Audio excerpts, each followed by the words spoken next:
Good morning, everybody. My name's Simon Turner. This is the Downs Law webinar. We're going to start in a couple of minutes. We're just waiting for the rest of the delegates to come in now. So thank you for joining. We'll start in a minute.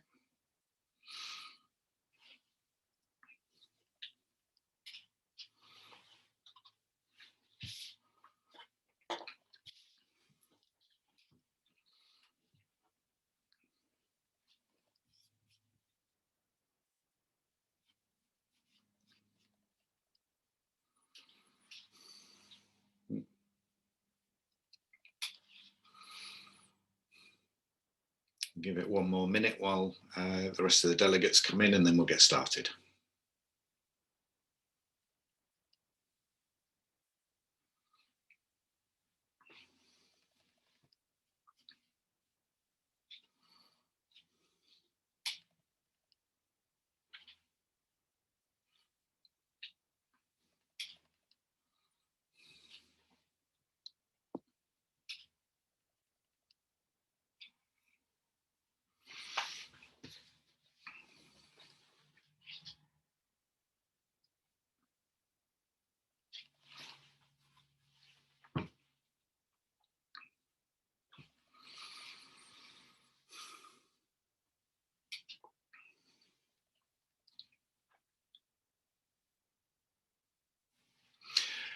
Okay, I think we'll get started now. Thank you very much. So welcome everybody to this Downs Law webinar.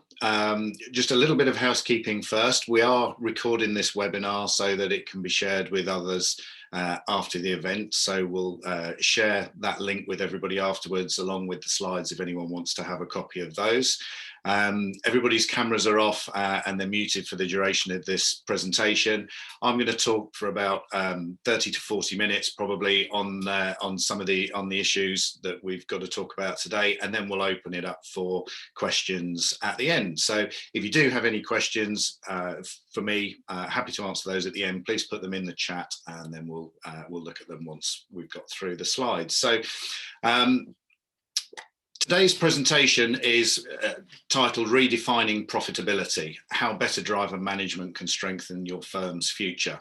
And the reason I'm talking about that is because after a year of business disruption from COVID-19, one of the major concerns for most businesses at the moment is simply surviving and then hopefully thriving and recovering in the near future once restrictions ease. But the only way we're going to be able to do that is through financial strength.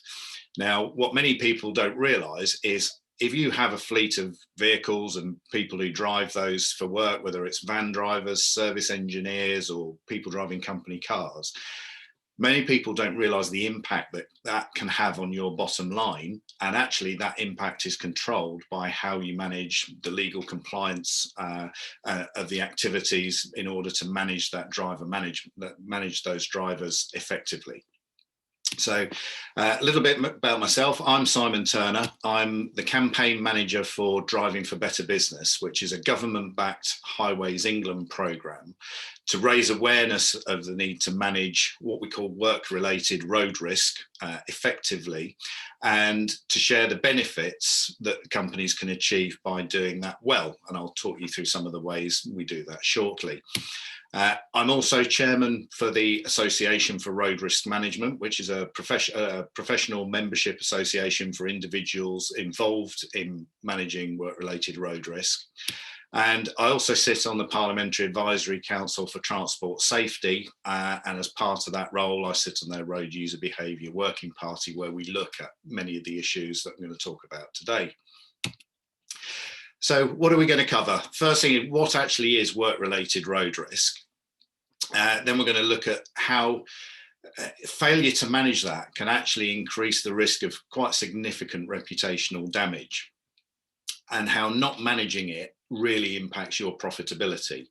I'm going to talk you through 10 most important things that the law requires your company to do in managing your work-related road risk, and that if you do those properly, you'll see the increase in financial strength and stability that you may be looking for. And finally, I'll give you 3 lessons to take away from this presentation before we go to the Q&A. So Driving for Better Business, as I've said, it's a Highways England programme. We're supported by a lot of very high-level organisations, trade bodies, the government with the Department for Transport and the Driver and Vehicle Standards Agency. Driving for Better Business is cited twice in the government's road safety objectives as offering a key channel to help businesses improve and reduce the chance of collisions for people who drive for work. So we work actively with all of those organisations and a number of private sector companies as well, such as telematics companies, driver training companies, who promote Driving for Better Business into their client bases as well. Our vision is a world where those who use the roads for work do so safely, efficiently and sustainably.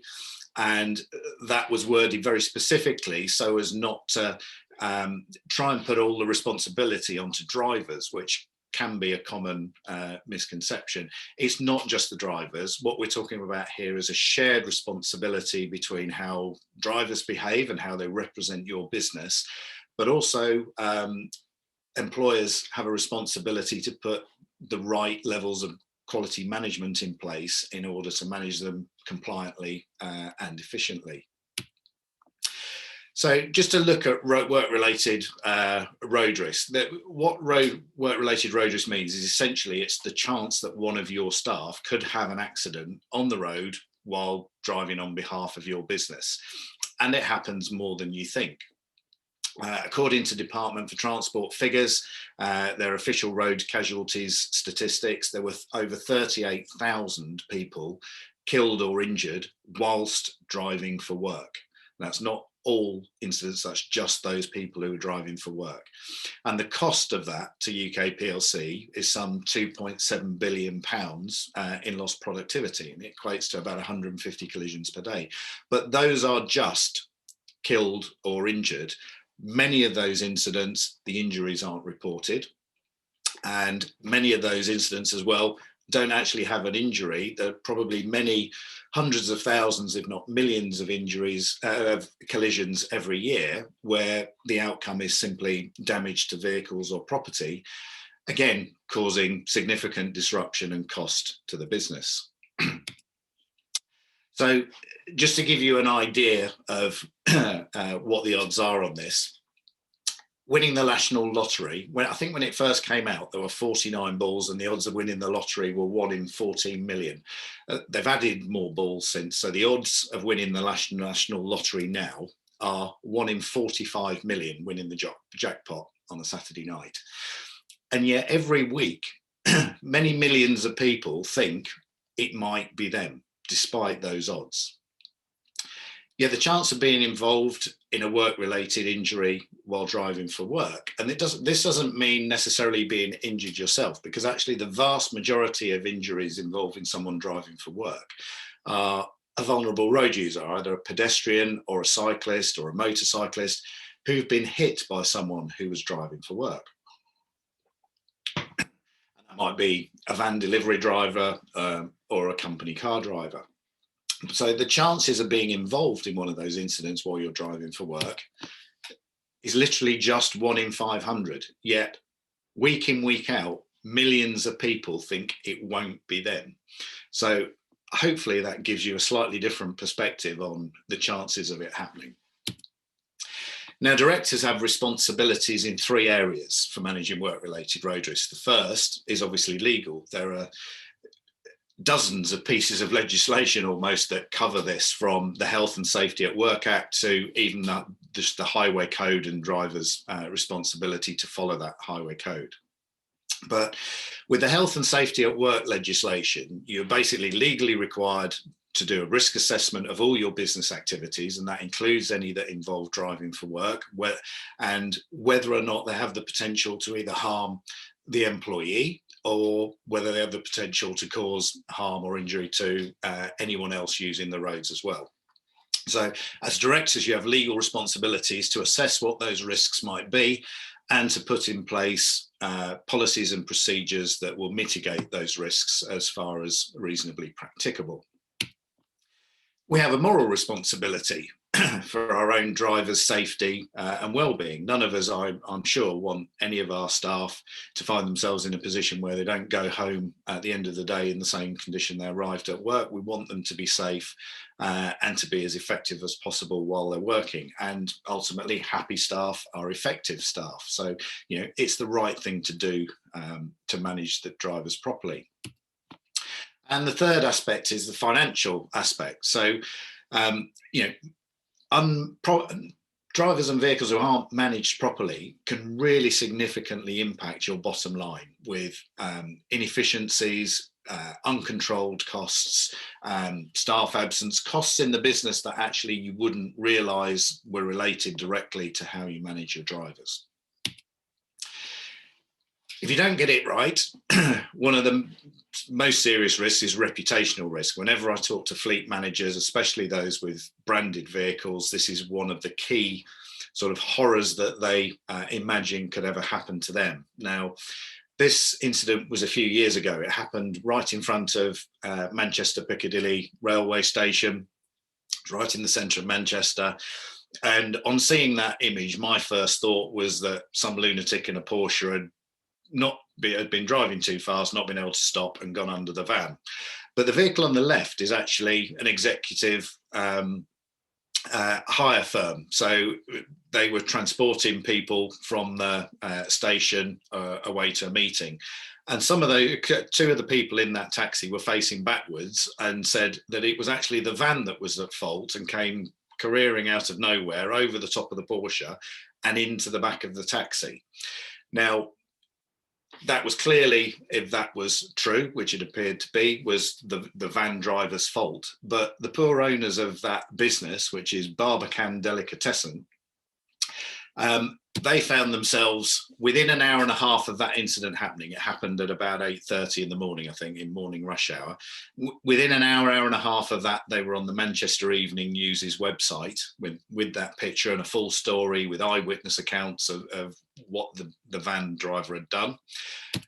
It was then on the Mail Online later on that morning. It was on the Telegraph. It was on ITV News and Sky News as well.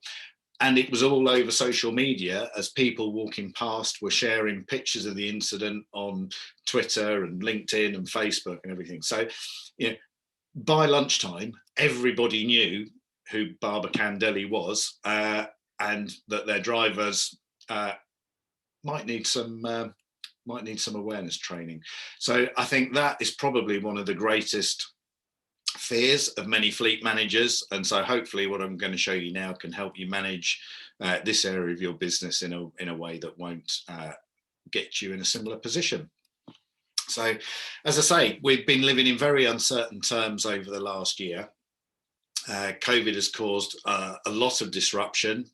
Some businesses have been having to work at or above capacity, such as the home delivery markets, all the supermarkets delivering food, anyone satisfying online orders for various types of goods, while others have been really struggling, such as the hospitality sector. So those have presented their own difficulties. If you've had to furlough staff and some of your vehicles haven't been being used, there's a really serious issue that needs to be managed properly in getting those all back to work, because your vehicles will need properly checking before they're brought back onto the road, and drivers will need bringing back in a sensitive manner because they're not going to be used to those levels of traffic. If you have been operating, you need to ensure that vehicle roadworthiness is kept up, because it's very easy to let that slide as you're managing your business. But for those of you who've had business suffer over the last year and are really keen for the lockdown restrictions to end so you can try and get back to normal business, there's a temptation to believe that getting back to normal, we're trying to recover previous levels of business is the way to go about it. We need to recover that business as quick as possible so we can recover our profit margins and start to sort of repair our financial strength. And actually that could be more difficult than it sounds. And even if you are able to do that, it might take longer than you have. So what I'm going to talk to you about is a different look at profitability that will help you improve that financial strength over the coming months.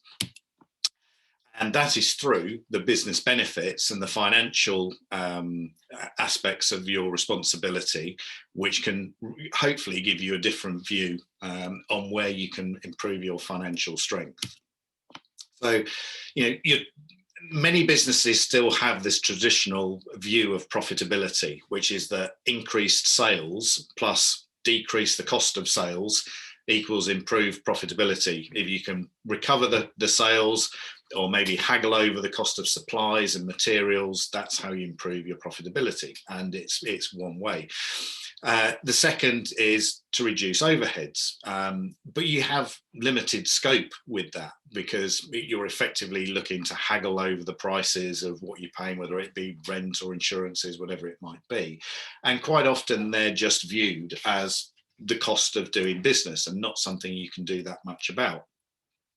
But if I talk about two of those in particular, if we look at, say, fleet insurance, let's say you have a fleet of 10 vans, you've got a fleet insurance policy for those, and you might be able to haggle with the insurer and get a little bit off. But really that policy is dictated by your collision record and your risk profile, which is priced into that policy. So you might be able to haggle a few pounds off, but actually the real scope for reducing that by a significant amount of money comes from changing your risk profile, improving your risk profile.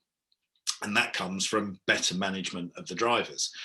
The second is fuel costs. Now, we deal with many companies who fuel is a really significant part of their business. If you have a fleet of professional drivers, not just people going out for meetings, but van drivers delivering or service engineers, fuel, as you'll be aware, is a significant part of your business. And again, you could make small savings with that by maybe getting a fuel card for your drivers and that kind of thing. But actually, the amount of extra fuel you may be using from poor driving could make a significant difference to the business. So is it just the cost of doing business? One of the companies we deal with, which is the Institute of Advanced Motorists, or IAM Road Smart, which is their sort of commercial arm, they surveyed all their business customers and found that 86% of them had a collision in the last 12 months. The AA also owns a driver risk management consultancy. They surveyed their fleet customers and found that 2/3 of them expected, 2/3 of the vehicles they managed were expected to suffer some damage in the next 12 months. And nearly half of those vehicles would actually require some time off the road in order to be repaired. So again, a significant financial penalty to the business is damage such that it disrupts the business, because you need to then hire in a replacement vehicle, maybe even a replacement driver, to carry on that level of business while the first vehicle is repaired. And data from those companies shows that if we take this as a benchmark for a good driver, and by good driver I actually mean a well-managed driver, because typically a good driver will thrive when they're in a management system that will allow them to do so. If no one's checking up on them, then even good drivers will occasionally speed or not drive in the way that you would hope they would. So if we take that as a benchmark, we know roughly what the extra unnecessary costs are from not managing those drivers. And typically they will use 50% more in fuel. They'll go through twice as many tyres. Now, if you manage vehicles, you'll know how much tyres cost, but that could cost you another £500 a year per vehicle. Servicing tends to be 3 times as much, because they're racing around trying to meet possibly an unrealistic work schedule, or not really paying that much attention. So the wear on the tear on the brakes and the gearbox and is far more. So your routine servicing and maintenance is much more. Fleet insurance, I've seen, could easily be 5 times. Typically, you would expect to pay maybe £600, £700, £800 a year for a company vehicle, depending on what it's being used for. I've seen people paying £2,000 to £3,000 a year per vehicle, and one particular business in particular I saw paying £4,000 per year for its fleet of vans, purely because it wasn't managed properly and the vans were coming back from virtually every run with damage here and there. So the vans looked in a sorry state and didn't represent the business well, but a lot of them were having more serious accidents that resulted in significant insurance claims. So that's a clear example of where management can severely impact your bottom line, when the cost of your insurance could be 5 times what it needs to be. And because they're more likely to have an accident, and the accident is likely to be more severe, actually you'll find the poorest of your drivers are probably responsible for 10 times more damage costs than the better drivers. And even the ones who are driving their own cars on business are still going to cost you more money. It's generally accepted within the fleet industry that those using their own cars and putting in mileage claims, the average overclaim is around 25%. Some of that's seen as kind of generally harmless by the employee, where they're just maybe rounding up a few miles to make it easier to account on their monthly expenses. Some of it is the intentional creation of what we call phantom journeys that didn't happen, because if it's not managed and kept track of, you can quite easily see that cost running out of control, and the employee sees it as a potential extra sort of profit stream. So to put that in some real perspective, James Halleck, who's recently left as the managing director of Amy Highways, but was heavily involved in supporting Driving for Better Business. Amy's a big company. They had about 11,000 drivers, and they had 2,000 significant incidents each year, 2/3 of which were their fault. And that used to cost the business, he was quite open about it, used to cost them over £5 million in repairs and third-party claims. So they got involved with us and started to look at where they could improve some of their management, and they saw some significant benefits as a result of that. Collisions came down 40%, which obviously took a significant bite out of that £5 million in repairs. Fuel spend, as I said earlier, because they were managing driver behaviour much better, fuel spend was down £750,000. Admittedly, they do have a very significant fuel spend, but also emissions down as well, which is becoming increasingly more important. But the one thing he's even more proud of is actually fleet utilisation was up by 30%. They were getting far more work out of their vehicles, through better management. They were able to release some of those vehicles and make better use of the ones they kept. So again, that was a huge financial benefit to them. Another company that's involved with us is a company called JMHC Logistics, who are one of Amazon's largest delivery service providers. They run a fleet of over 700 vans. And through, again, improving the management, they reduced their in-house maintenance costs for those vans by 70%. They got their insurance costs down by over £1 million a year. And less than Amy, but it's a smaller fleet, obviously, still managed to save £80,000 a year in fuel, which, is a significant amount of money, especially in this climate. McLaren, surprisingly, is a company that's heavily supportive of Driving for Better Business, and there's a lot of things they do very well, but they suffered a particular problem through reputational risk, because obviously it's a very recognisable brand based in Woking, not far from us. And so when they're testing cars in the local area, everyone knows it's them. And they had started to receive a number of complaints about poor driving from members of the public. So they had a significant reputational reason to try to get involved and to try and resolve the situation.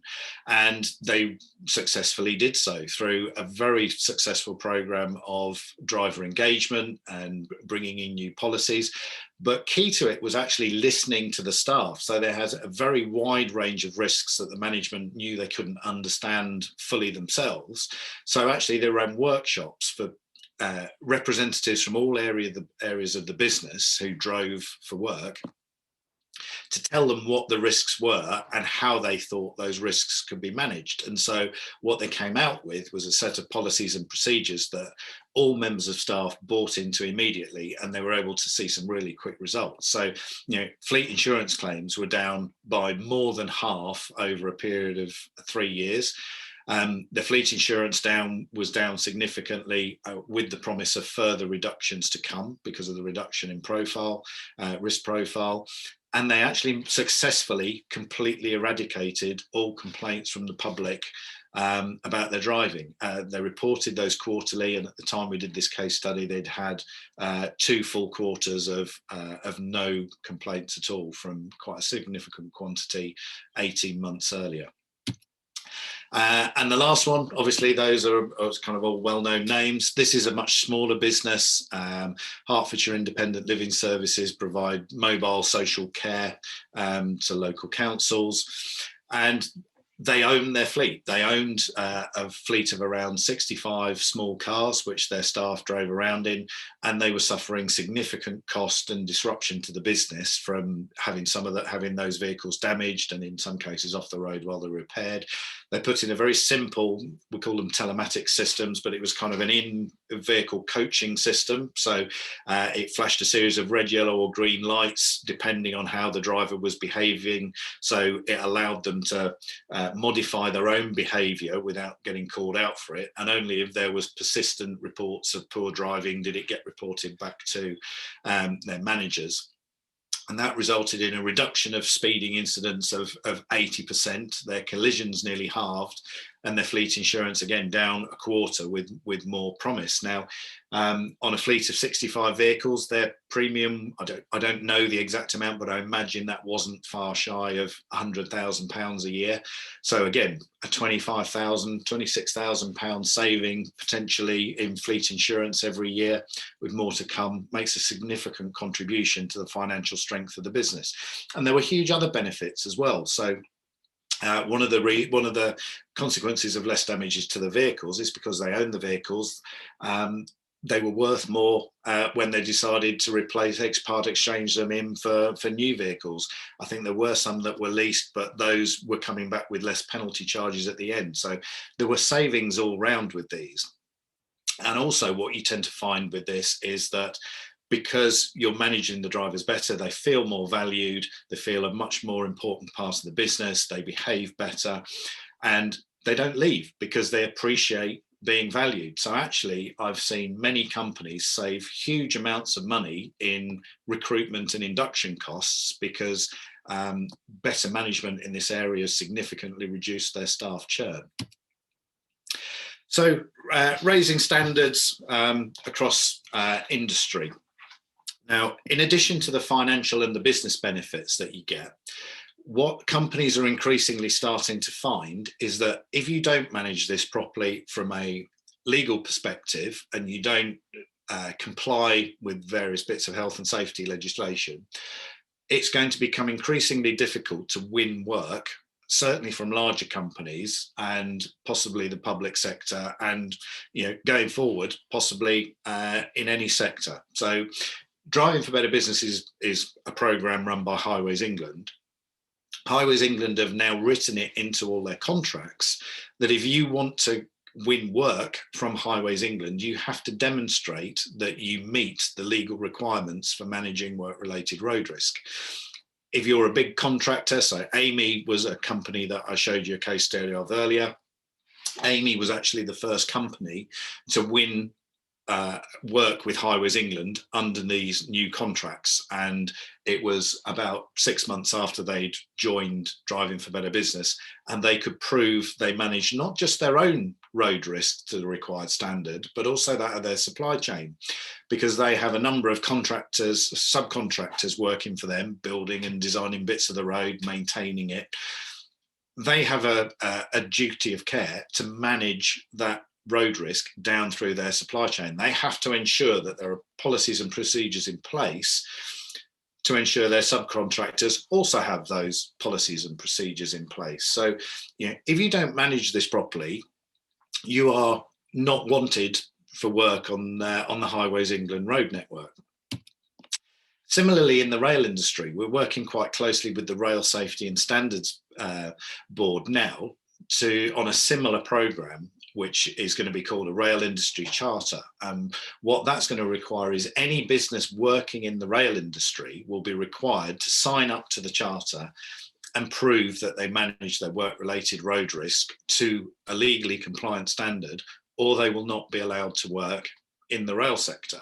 So those are two key sectors, and there are other sectors looking at this as well. So it's going to become really important if you want high value work from major companies and possibly the public sector as well, that you can prove this. If you tender online for a public sector contract, for instance, the first question you normally get asked is, have you got the ISO 9001 quality standard? And if you haven't, you don't get to question 2. There are many instances where companies demand to see evidence of an anti-bribery policy or a modern slavery policy. And again, you can't get onto their supply chain, their approved supplier lists, if you can't furnish them with a copy of that statement. In my view, it should be the same with a driving for work policy, and increasingly we're seeing that become the case. So I think it's going to be really important, if you are looking to try and recover your work to pre-COVID levels and continue to grow, this is increasingly going to become a very key point of your management going forward. So how do you identify the gaps that you need to fill? When we're looking at legal compliance, there are 10 key points that I would suggest you need to look at. The first is a full awareness of the legal responsibilities. Now, it's far more complex than this, but in a nutshell, the company has responsibilities under predominantly the 1999 management of health and safety regulations, which require you to do a risk assessment of your driving activities and to put policies in place. And then under the Health and Safety at Work Act, you've got Section 2, which is a legal requirement to ensure your business practices don't put your staff at risk. And Section 3, that the company doesn't put other, in this case, road users at risk as well. But there's also Section 37, which is senior management and directors' responsibilities to put those policies in place, and Section 7, which is every employee's responsibility, at whatever level of the business, including directors, to follow those responsibilities. And those two sections are individual responsibilities rather than corporate responsibilities. So everyone in the business needs to be aware of their legal responsibilities for managing work-related road risk. The second most important thing is to create a driving at work policy, which lays out how you're going to mitigate the risks from your risk assessment. Now, if one of your drivers ever was involved in a very serious accident, that is one of the first things the investigating authorities would want to see, because they would want to see that you had identified the risks and you had put reasonably practicable policies in place to ensure that those risks were minimised as much as possible. Once you've got that, the third most important is to actually communicate that to your employees and your drivers. I've seen many companies who, A, don't have a comprehensive policy. It's maybe 10 bullet points on a sheet of paper, and actually it's sat in a ring binder with some other stuff in an office somewhere and no one's ever seen it. In order for that policy to be communicated effectively, you need to be able to prove that you've distributed it to your drivers, that they've read it, that they've understood it, and that they agree to abide by it. So it really needs to be communicated effectively. You need an appropriate driver checking system to make sure that all your drivers are eligible to drive on behalf of your company. Again, if one of them was found that they weren't eligible through not having a license, for instance, that would be put on you as not having carried out appropriate checks of your drivers. And I'll give you an interesting fact on that after this slide. You need to have an appropriate vehicle defect management system in place. So vans and commercial vehicles that are used daily should be being checked daily. They should have written defect management reporting that highlights when there's a fault, and there should be clear systems in place for how and when those defects are going to be reported, and systems that ensure if they're safety critical defects, the vehicles aren't used until they're fixed. You need to understand the cost impact of driver and vehicle management, which I've just been through with you. And actually, if I just go back to that, so those first 6 points are effectively setting up systems that you will need in order to do ongoing management. So they're things that you must do and set up in order to be legally compliant. The next 4 are about the ongoing use of those systems. So again, ongoing driver management. You need to do driver checks when they join. And then you need to manage them on an ongoing basis. So you need to check, for instance, constantly check they're eligible, that they've got an eligible license, they haven't got too many points. License checking data will show you whether they have impaired vision and need to wear glasses or contact lenses, or whether they've got medical conditions. One of the interesting things about the tragic Glasgow bin lorry incident a few years ago was that the driver of that bin lorry, who sadly killed a number of people, was found to have significant medical issues and heart trouble, which he hadn't informed the DVLA of. But Glasgow Council were absolved of responsibility because they were seen to have had a really robust ongoing driver management system in place, and it was judged that they couldn't have done any more. They'd done what they could have been reasonably expected to do to ensure that that didn't get missed. It was the driver lying to the DVLA that was the cause of that. Ongoing vehicle management, as I said, with you must have systems in place to manage the ongoing management and roadworthiness of those vehicles, systems of maybe random checks of vehicles to ensure drivers are completing their defect management systems correctly, and to ensure if your vehicle's been MOT, for instance, and it's passed, that doesn't necessarily mean it will be roadworthy for the next year. An MOT is merely a statement of the vehicle's condition at one moment in time. And quite often they come with advisory notes that say brakes or tyres will need changing very soon. And those advisory systems should be acted on as well. So your ongoing vehicle management system should include a facility to look at that. You should be looking to move to a sort of reliable single data set. One of the problems with managing vehicles and drivers is quite often they can be managed through a number of different spreadsheets or systems, and that means some of the data gets out of date, or if you have multiple people entering data, you can get inaccuracies in some of those. And again, in the event of a serious incident, you would need to be able to lay your hands very quickly on the information that proves you've done what you needed to do, whether that was license checks or vehicle roadworthiness or driver training regimes, or records of whether they've been stopped for speeding or their accident records. You need to have all that data readily available, easily understandable, and to act on it. And finally, consistent and regular reporting. If you're not measuring and monitoring what you're doing, you're not managing it effectively. So as a business manager, you should be, if it's not your responsibility, ensuring that the people whose responsibility it is to manage drivers and vehicles record that all of the data they can get around fleets to track trends, both in costs and driver behaviour and compliance, and that gets reported to the board. It really needs to be regularly discussed at board meetings. It doesn't have to be discussed at every board meeting, but many companies do that. But you should at least be discussing it quarterly and tracking what's going on with your fleet and the costs and risk implications of what you see in that data. So I was just going to show you this as an instance of the risk you can run if you don't do that. So if we look at license checks, the only effective way of checking a driver's license is directly online through the DVLA. Now, if you only have a couple of a few drivers, 2 or 3 drivers, you can quite easily do that for free through the government's own portal of, if you search for Share My License, the driver can give you a record of their driving license.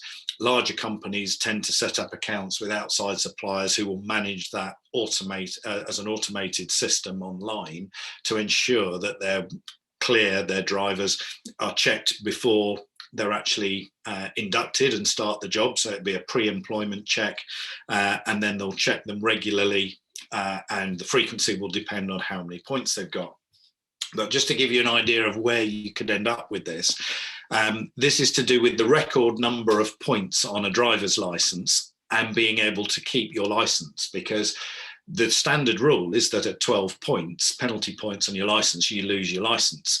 However, if you can show in a court of law undue hardship from having your license removed, that you might be able to argue you look after a sick granny that and you need your car to do that, you may be able to successfully convince a judge to let you keep your license with more than 12 points. But the records are quite staggering. And in February 2014, the record was held by this guy. I normally, when you're in the old days where we used to stand up and do presentations at conferences and seminars, we could all shout out answers to this and see who got the nearest to the actual answer. But that answer is 54 points on his license, and he was allowed to keep his license because he was able to convince the judge he needed his car. Now, if you didn't do license checking, that guy could be working for you.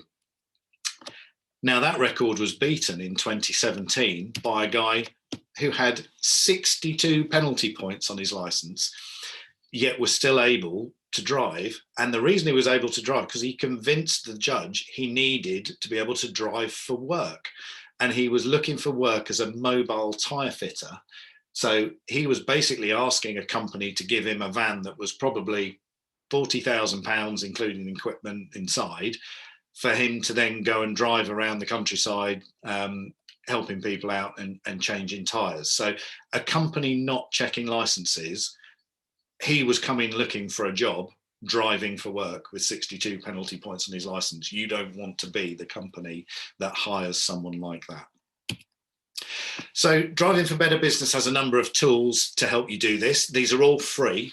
There's no charge for getting involved in Driving for Better Business at all. It's a government-backed scheme. And essentially what we do is we offer free tools and resources to help you manage all of the issues and challenges that we've spoken about today. So that slide there is shows you what we do. What the key thing we've got is something that called a gap analysis tool. So the 10 most important tasks I showed you, we have a tool with a number of questions that delve a bit more in depth into each of those to show exactly where your gaps are. And more importantly, if you find a gap, it will then link you to all the resources we have. We have a very extensive resource section on our website of some resources we've created ourselves, but a lot of third-party resources that will help you manage drivers, manage vehicles, improve staff culture, driver engagement, all of that. And we've also got a number of case studies that show how other companies do it well, and the business. So I showed you some of those companies and the business benefits they've achieved. We've got some good case studies from those and other companies to show you exactly how they did that. When we get into the resource bank, you'll see we've got a number of different, this is only a small section of them, but you'll see a number of different topics. So whether you're, how do I do a driver policy, or how do I do a risk assessment? How do I implement vehicle telematics? Where do I start? Just click on one of those buttons and it will pre-filter our resource section to give you what you need to help on that particular subject. That's how it's presented. So there's a whole range of stuff. Some of them are PDF downloads that you can keep or share with other members of staff. Some of them are videos that you can share with drivers. Some of them are driver safety cards. Some of them link to technical expertise or background information that will help you understand some of the issues in greater detail and how to go about managing it for the best success. All of those resources are free. At no point is there any charge for any involvement in DFBB. I do need to stress that we're not a risk management consultancy. We don't sell anything. We don't advise. We just provide tools to help you identify the gaps and provide resources to then help you fill those gaps. A couple of those specifically that we've just released. One is called Calm Driver, and that's something we've developed in conjunction with the mental health charity Calm. Mental health is a massive problem, especially at the moment, and there's two ways this can impact you if you have employees who drive on business. The first is that obviously they could be worried about their job and their own position within the business, or there might be work conditions that are causing them stress.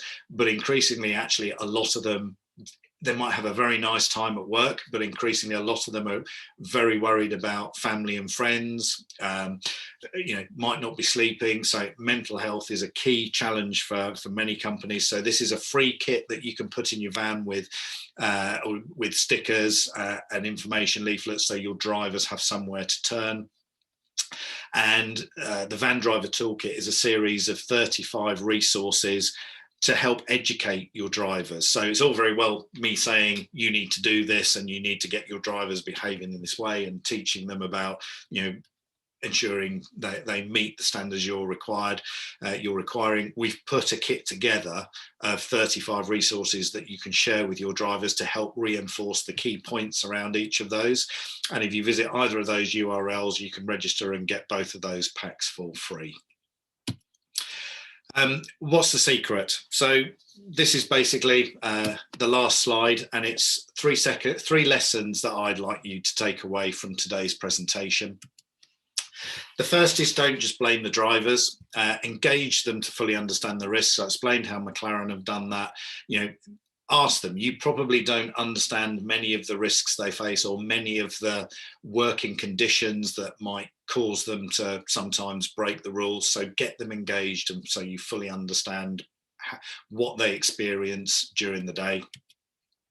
Measure and monitor everything so that you can track what's happening with both costs and performance, and make people accountable for the things that we've covered here. And lastly, lead with conviction. Every instance of where I see this done well, including the companies that I showed you earlier, the leaders lead with conviction. If you don't, if it's just a tick box exercise, it doesn't work. The drivers don't follow the rules. They can see that there's no real impetus behind that drive for a sort of a safer culture. So lead with conviction because it's the right thing to do. And so on that point, that's the end of the presentation. I really appreciate your time listening for that. I'm happy to take any questions. I know we do have some questions who've come in on the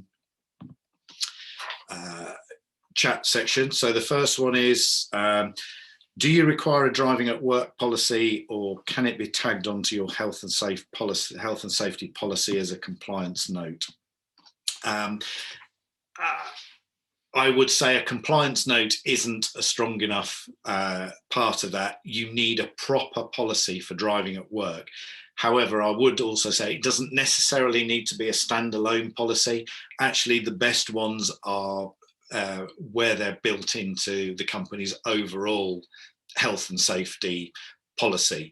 There is far too much to cover in a proper comprehensive driving for work policy that covers everything from mobile phone use to driver fatigue to vehicle maintenance and roadworthiness and driver responsibilities, what to do in an accident. You can't cover that as a note. It's got to be either a standalone policy or a significant section in your other health and in your general health and safety at work policies. Another question is, are vehicles are leased? So surely maintenance is the leasing company's responsibility. No, I wouldn't fall into that trap. That's quite a dangerous trap. If the vehicle is being used for your business, you have the overall responsibility for the maintenance of that vehicle. Because what you need to bear in mind now as well is many vehicles, new vehicles, have very extended maintenance schedule. So you might not need to have a service for maybe 24 months, and many things can go. You can wear through tyres in that very easily. So I wouldn't put that onto the leasing company. The leasing company can only act when the driver or the company says the stuff needs fixing. So really, that's the leasing. It's not the leasing company's responsibility. Another one, can you identify what the risks are for companies where people who need to drive for work to visit clients but do not have company cars? How can you reduce those risks? That's an excellent question. So that if they don't have company cars, they're what we call grey fleets, people who use their own cars for business journeys.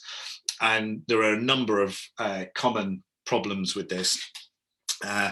Any journey that employee makes, which they wouldn't have otherwise made unless they were employed by your company, is a business journey. Quite often I've seen companies say, well, we'll class it as a business journey if they claim mileage. That's not legally correct. It is a business journey if they made the journey on behalf of the company to do work, regardless of whether they got paid or not. So at the very extreme end of that, if you asked someone in the company to drive down the road and get some milk for a meeting, if they did that in their own car, that is a business journey, because they wouldn't have done that had they not worked for you. If they drive occasional journeys to meetings, if they go to off-site training sessions, if they drive to exhibitions or conferences, it's a business journey. And most private motor insurance will only cover you to travel to and from your one main place of work. So if you work in one office Monday to Thursday, you can count that as commuting. If you work in a different office on Friday, that journey from your home to that other office is a business journey. Now, it's easy to solve. You just need to ensure you phone your insurance company and tell them. Most companies won't, or many insurance companies won't charge you any extra, but you must tell them you use your car for business use. If you use it a lot, there might be a small surcharge to that, but in most instances I've seen, it's the not telling the insurance company that causes the problem. Another one is, should companies send their regular drivers on awareness courses? It can be helpful, but it's not necessarily the right thing to do. On-road driver training especially, it can be really expensive, and actually most people know how to drive. What they need is to understand the issues they should be thinking about, some of which we've gone through today, and they need to be managed correctly. So I wouldn't turn you away from driver training, but it can be expensive. So I would look very thoroughly at that.